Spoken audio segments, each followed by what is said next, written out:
Ai, nossa, não consigo melhorar esse inglês. Será que eu preciso melhorar meu inglês? Será que meu inglês já não tá bom? Será que tem ainda como melhorar? Será que eu já cheguei no máximo que eu consigo chegar? Não sei. Ai, o que eu faço? I need help! Hoje eu tô aqui pra te falar os 5 sinais que você pode ter certeza que você tá preso no nível intermediário e tem como sim sair dessa. Vem comigo! Quer melhorar seu inglês? Aproveite que você está assistindo esse vídeo e conheça também os nossos cursos de inglês. Temos cursos para você sair do básico, aprender a estudar, chegar ao avançado e para focar em provas como o IELTS e o CELP. Acesse o link na descrição e entre em contato hoje mesmo. Eu já sei que esse vídeo aqui, ele vai dar o que falar. Ele vai dar um fuzuê, ele vai dar um buzu. Porque, nossa senhora, o que eu mais escuto de gente no Instagram da gente, mensagem que eu recebo, de aluno, de pessoa que eu converso, é essa dor de que, ai, o meu inglês não é suficiente, como que eu faço pra melhorar? Será que tem como melhorar? Eu não vejo nenhuma evolução, eu não consigo sair dessa situação que eu tô. Eu preciso sair daqui! Essas são as reclamações normalmente que eu escuto, mas às vezes a pessoa não tem certeza, ela olha pra aquilo e fala, ah, mas é mesmo assim, tá todo mundo assim, né, afinal tá todo mundo falando a mesma coisa. Se eu falo isso pros meus amigos, eles falam, não, é normal isso é assim, e a pessoa não sabe se ela realmente está passando por problemas pra melhorar o inglês dela. Então eu tô aqui hoje pra te falar 5 sinais que você está sim preso no nível intermediário e que você pode sair dele. Let's begin our lesson. A gente já vai começar com a parte difícil. Sabe qual é a parte difícil? É que quando você tá se sentindo assim, você já fala bem. Esse é o sinal número 1, tá? Você já fala bem. Você desembola. Você chega lá num lugar e fala, oh, can you help me? E você resolve, entendeu? Você precisa pedir uma coisa, você dá um jeito de pedir, você desembola. E você não desembola só fazendo mímica, que nem às vezes as pessoas que não sabem falar inglês vão pros lugares e ficam fazendo, apontando e fazendo mímica e tal, aquela coisa toda, não. E todo mundo que você conhece acha que você é a pessoa, o cara ou a mulher, né, que fala inglês. That was awesome. Você é tipo assim, ai, nossa, Fala ali com fulano pra mim, que eu não tô entendendo. A gente vai viajar pra tal lugar, vem com a gente pra você poder traduzir pra gente, né, conversar e tal. você é essa pessoa, entendeu? Você desembola, mas você sente o seguinte, quando você quer falar coisas complexas, não é coisa simples, não é desembolar no restaurante, não é pedir uma conta, né, no restaurante, mas você quer falar alguma coisa complexa, às vezes você trabalha, você quer fazer um mestrado, um doutorado, alguma coisa, e você não consegue. I can't do it. Você não consegue transpor da complexidade que tá na sua cabeça para as palavras em inglês. Você consegue falar, você vai desembolar, você vai se explicar, mas não sai daquele jeito maravilhoso que você tava sonhando e que você queria. It hurts, you know it hurts. Toquei na ferida aí? Talvez? Toquei? Coloca aí no comentário se eu toquei na ferida. Porque o que acontece? Uma das coisas que acontece com os alunos, conforme eles vão desenvolvendo o nível de inglês deles, né? Eles vão desenvolvendo, estão estudando, desenvolvendo, melhorando o inglês, papapá e tal. Eles aprendem a se comunicar. Eles entendem o que está sendo dito pra eles, eles estão lendo, eles estão escrevendo, eles estão se comunicando. E aí, quando a gente aprende a se comunicar, a gente se solta. E aí, a gente continua progredindo. Mas, se a gente não continuar aprendendo a transformar a nossa linguagem, a nossa comunicação, de forma que ela fique mais complexa, que ela use vocabulários mais complexos, que ela chegue em níveis mais avançados, a gente acaba simplesmente se comunicando, mas sem conseguir trazer exatamente as ideias que a gente quer trazer. Sem conseguir explorar exatamente o que a gente quer explorar. A gente se comunica, mas a gente não transmite a ideia do jeito que a gente queria, porque a gente não tem vocabulário suficiente pra isso. Eu vou chegar nesse ponto do vocabulário, que é o próximo, que é o segundo aqui, entendeu? Que é o segundo sinal. Você percebe que você não consegue se comunicar de forma complexa porque faltam palavras. Você fala, mas como que fala isso? Eu não sei falar isso. Como que fala isso? E aí você pergunta pra todo mundo, né, que acha que você é o bambambam do inglês e o pessoal não sabe também. I have no idea. Eles falam, ué, se você não sabe, quem sou eu? E você fica, putz, será que tem como falar isso? Deve ter como falar isso. Às vezes a gente até procura no Google. Better Google it. Mas a a gente não acha nada satisfatório. Porque muitas vezes não é uma questão de tradução, é uma questão de versão. Isso é uma coisa, isso é um detalhe, tá, gente? Depois que você chega num certo nível de inglês, principalmente esse nível sendo intermediário, não é mais sobre a tradução dos itens, é mais sobre como se diz isso em outra língua. Você quer uma versão para dizer aquilo. Qual é a versão? Qual é a forma de se dizer na outra língua? Não é uma tradução. E o versionamento é muito mais difícil do que traduzir, tá?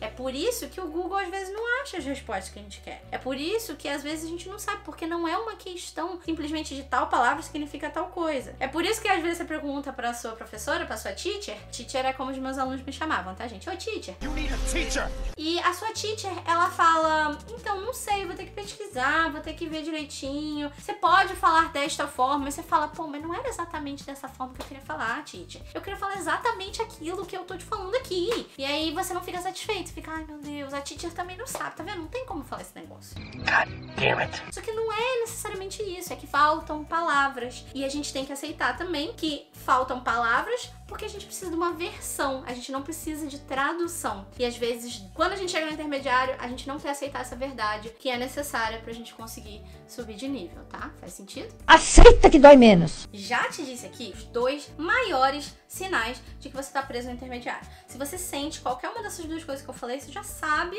que você tá preso no intermediário. Você não tá avançado ainda e você não é mais um básico, você é um intermediário. E parabéns, tá? Não é qualquer pessoa que chega no intermediário. Congratulations, boy. Mas muitas vezes a gente quer mais, a gente quer se comunicar com complexidade, a gente quer falar coisas que as outras pessoas não conseguem falar, a gente quer comunicar coisas que estão na nossa cabeça e a gente precisa melhorar o inglês pra chegar lá. Antes de eu falar o terceiro sinal pra você, eu quero que você deixe o like aqui, tá? Deixa o like porque eu vou explicar os 5 sinais, eu vou destravar um pouquinho na sua mente e cada vez que você deixa o like, alguém passa no IELTS. Passa no IELTS? O que é IELTS? IELTS é uma prova que comprova o seu nível de inglês para você poder entrar numa universidade no exterior e fazer um curso, um mestrado, um doutorado. E tem muitos alunos aí querendo passar no IELTS para poder entrar no mestrado ou doutorado. Então deixa o seu like aí para você dar aquela força para essa galera, que eles vão sentir a sua energia positiva e a gente vai tendo resultados cada vez melhores. E se você estiver atrás do IELTS também, vem comigo que a gente tem os melhores cursos para você se preparar para IELTS. Mas vamos então para o sinal número 3. Sinal número 3. Você fala super bem. Você talvez nem te faltam tantas palavras assim. Só que você já viajou pro exterior, você já falou com nativos, você já falou com pessoas que falam inglês e eles falam, nossa, você fala de um jeito tão esquisito, né? Eles falam pra você, You're so formal. Your English is not like my English. You need to be more natural. You need to be more, I don't know. Your English is so formal. It sounds like you're teaching a class all the time. Why so formal, honey? Se você já ouviu isso, quer dizer que você sabe falar, fala super bem, mas para um native speaker, para uma pessoa que nasceu falando inglês, parece que você está no modo palestrinha o tempo todo. Ou seja, que você acha que você tá palestrando, professor universitário, entendeu? Você é professor universitário, tá falando tudo de forma que às vezes eles falam, nossa, você tá tão rebuscado, as coisas que você tá falando, tá tão...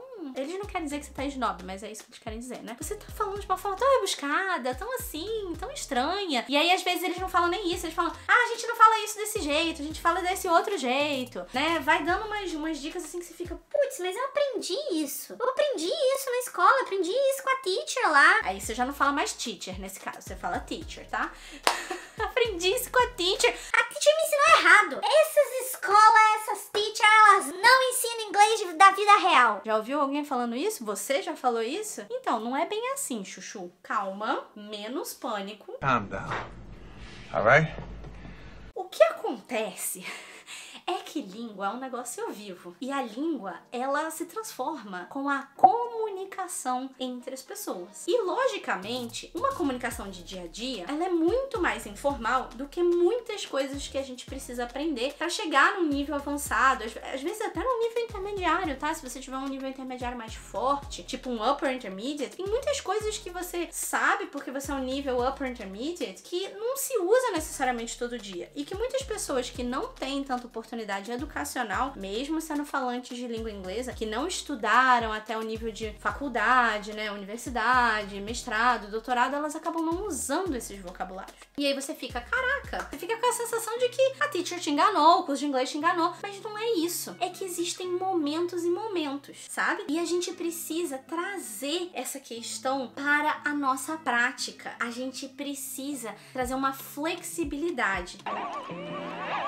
Acho que tô pegando o jeito disso. A gente precisa falar de forma natural e não de método palestrinha o tempo todo, principalmente na comunicação oral, tá? Comunicação escrita não necessariamente, mas também em alguns momentos a gente acaba ficando preso em formas. E tem um fator mais, vamos dizer assim, crítico, que é a língua portuguesa vem da língua latina. E para a língua inglesa, qualquer língua que tem origem no latim, ou seja, qualquer língua que originalmente vem do latim, então francês, italiano, espanhol, português, qualquer uma dessas línguas, eles usam palavras que dentro da língua inglesa são utilizadas, mas normalmente em meio acadêmico, dentro de universidade, em situações palestrinha. E a gente acaba, porque é mais fácil pra gente, usando várias palavras do português, da língua latina, para se comunicar. E aí reside o perigo. Você usa essas palavras e a pessoa acha, nossa, tá falando difícil pra quê? Porque na verdade, pro native speaker de inglês, essas palavras elas têm um lugar, uma residência. A residência dessas palavras é na escola, é na universidade, é na academia, é dentro do trabalho, é numa apresentação científica, num trabalho científico, é numa coisa formal, tipo, sei lá, uma coisa de políticos, não sei, mas é uma coisa mais formal. It doesn't make any sense. Well, of course it does. It's smart. I used a thesaurus. On every word? Yep. Porque a língua latina e as palavras latinas, quando entraram na língua inglesa, passaram a fazer parte desse cenário mais formal, mais de educação formal, do que do dia a dia das pessoas. Essa é a realidade. Então, você acaba se colocando ali muito na dependência das palavras que você já conhece do português, e você acaba usando elas no inglês, e você soa antinatural, você soa muito formal. E esse é um excelente sinal de que você tá preso no intermediário. Você tá dependendo, ali se escorando na sua língua nativa, no português, para conseguir comunicar coisas mais complexas, porque você não sabe como comunicar elas com outras formas de comunicação do inglês, que são às vezes mais naturais para os falantes de língua inglesa, que falam aí todo dia, que cresceram, né, foram criados falando inglês. So far, so good. A professora adora falar isso, né? Eu falo muito isso. So far, so good. So far, so good. So far, so good. Você tá entendendo? Até agora você tá entendendo essa expressão, tá? O meu marido, ele gosta de falar sofá, so good. Tipo, sofá, né? De sentar, sabe? Sofá. Sofá, so good. Tipo, sofá que é bom. Isso é uma piada, tá, gente? Não falem isso pras pessoas, por favor. Só dentro de casa, assim, de piada interna, tá bom? Então, se até agora você está entendendo, eu quero te dizer que tem um outro sinal, o quarto sinal, que é o seguinte. Você sabe que você está falando algo errado, mas você não consegue parar de cometer aquele erro. Isso acontece muito com alunos que estão presos no intermediário. Um exemplo aqui, ó, comunsíssimo de erro que os alunos continuam cometendo, mesmo eles sabendo que tá errado. É o uso do have para querer dizer que as coisas existem, né? Então, por exemplo, vamos dizer que aqui atrás de mim existe um quadro. Tá vendo que existe um quadro negro aqui? Tem, né? Também tem um quadro mesmo, ó, aqui. Tem um quadrinho. Mas vamos falar do quadro negro. Blackboard, ok? Existe um quadro negro. Aí, o brasileiro, ele em vez de virar e falar there is a blackboard behind me, que é o jeito certo, é o jeito mais natural, é gramaticalmente correto, o brasileiro vira e fala have a blackboard behind me. You tá de brinquedo de mim, cara? Só que não have, entendeu? Não have, por quê?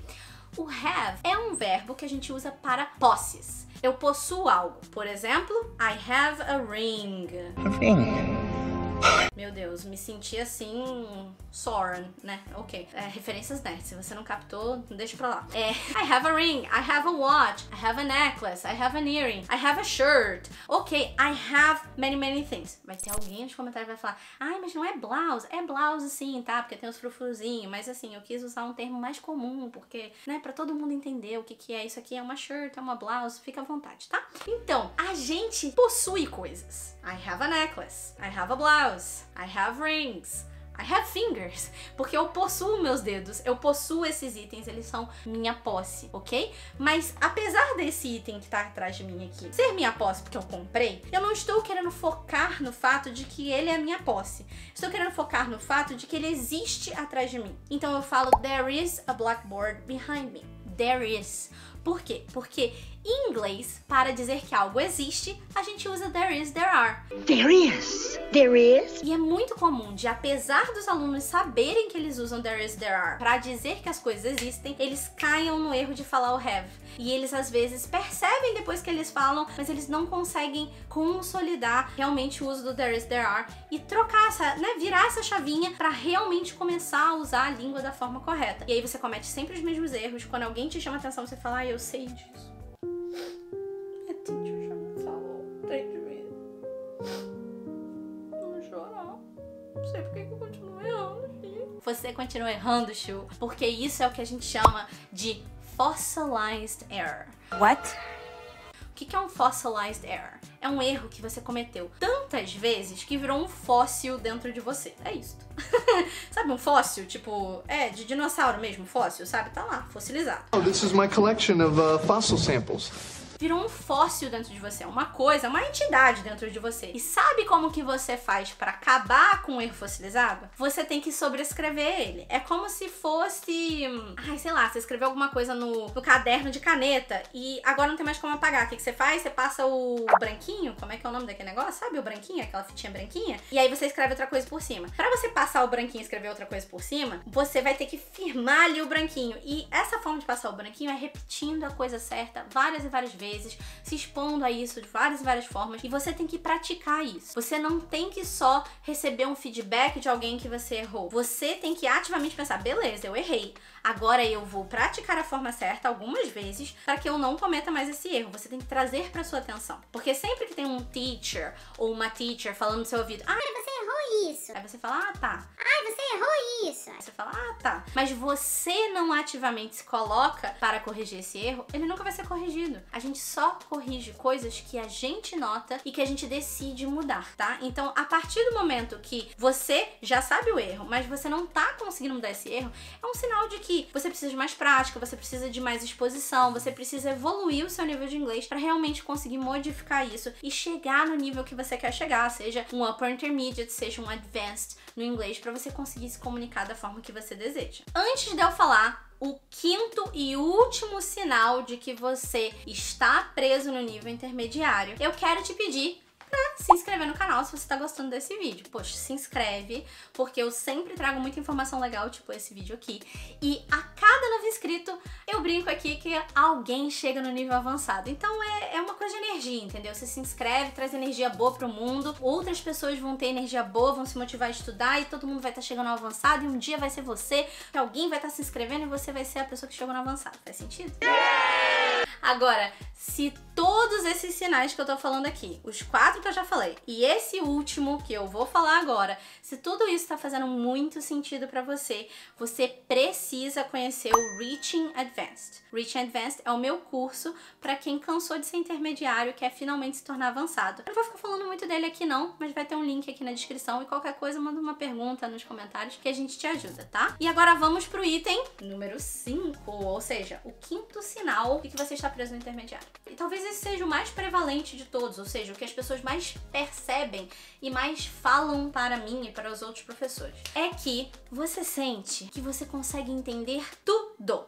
Tudo que você lê, tudo que você escuta, você consegue entender tudo, mas você não consegue falar e escrever do jeito que você queria. You know I don't speak Spanish. In English, please. Eu entendo tudo, eu assisto filme sem legenda, mas eu não consigo falar, eu fico travada, eu congelo, eu não consigo falar nada. Ai, Gi, como é que eu faço pra sair disso? Esse é um sinal de que você tá preso no intermediário. Sabe por quê? Porque existe uma lacuna, tá? Lacuna é um espaço, tá? Existe um espaço entre o que você consegue entender e o que você consegue produzir. No inglês, a gente chama essas habilidades de receptive skills e productive skills. Ou seja, receptive skills é o que eu consigo receber, é o que eu entendo, né? Então, é o que eu leio ou o que eu escuto. Tudo que envolve habilidades de reading ou de listening. São coisas que outras pessoas falam ou escrevem e eu recebo aquilo. São receptive skills. E as productive skills são as coisas que eu consigo produzir, as coisas que eu falo, as coisas que eu escrevo. Existe uma grande lacuna, é quase como se fosse um degrau, tá? Entre as coisas que você consegue entender, compreender e analisar e internalizar que estão nas receptive skills, comparando com as productive skills. Isso, inclusive, essa lacuna, ela é normal para qualquer língua. Ela não é um privilégio da língua inglesa. Tipo, eu tô aprendendo inglês, isso é assim no inglês. Não, isso é normal de qualquer língua. Se você pensar no português, você consegue entender muito mais coisa do que você consegue produzir. Quer ver? Vou te dar um exemplo. Se você pegar um livro de medicina, talvez tenha um monte de palavras difíceis lá que você não entenda 100%. Mas pela coisa ali, você vai entender o que o livro tá querendo dizer, o que ele tá explicando ali. O médico, às vezes mesmo, no consultório, ele te explica os negócios, fala os nomes difíceis, você entende o que aconteceu. Mas aí quando você vai explicar pro seu amigo o que o médico falou, você não consegue falar aquelas palavras difíceis que ele falou. Você usa outras palavras, você explica do jeito que você consegue, porque a sua forma de produzir a fala é diferente da forma do médico. Vamos dar um outro exemplo que não tem nada a ver com áreas específicas de estudo, né, da academia. Vamos pensar aí, por exemplo, numa poesia. Eu não sou uma pessoa poetisa. Você é uma pessoa poetisa? Eu não sou. Mas assim, todos nós podemos escrever poemas, porque nós temos controle sobre a língua portuguesa. Mas eu não tenho isso como um músculo que eu pratico, né, uma coisa que conscientemente eu faço. Vou escrever um poema aqui. Tem gente que é poetisa. Ela vai lá, ela consegue escrever um poema, ela consegue, né, declamar um poema, alguma coisa assim. Mamãe querida, meu coração por ti bate como pano de engraxate. Mas mesmo que você entenda, que você fale, que você escute um poema que te tocou, você não vai reproduzir aquele poema exatamente da mesma forma para alguém, a não ser que você decore ele. Se você decorar, tudo bem. Mas se você não decorar, você vai ter alguma diferença quando você passar essa informação. Faz sentido? É por causa dessa diferença aqui, entre as suas habilidades receptivas e as suas habilidades produtivas. Isso também impacta a quantidade de vocabulário que você tem quando você vai produzir, porque você às vezes fala, nossa, eu já li essa palavra, eu já ouvi essa palavra 500 vezes, por que eu não consigo usar ela? É por causa disso, é porque existe essa diferença. Então, esse é um dos maiores sinais de que você tá preso no nível intermediário. E aí, depois disso tudo, você tá preso no nível intermediário? Você tá querendo sair desse momento que você está? Você quer sair do nível intermediário? Me conta nos comentários que eu quero saber um pouco mais. E essa última parte que eu falei aí pra vocês sobre essa lacuna, né, entre as receptive skills e as productive skills e como isso funciona, isso dá muito pano pra manga. Eu quero saber se vocês querem um vídeo pra explicar melhor por que vocês entendem bem o inglês, mas não conseguem falar e escrever bem. Vocês querem um outro vídeo detalhando mais essa última parte? Porque ela realmente tem várias nuances, tem várias coisas que vocês conseguem aprender com isso. Me conta nos comentários se você ia gostar. Eu espero que você tenha gostado desse vídeo e eu te vejo no próximo. Tchau!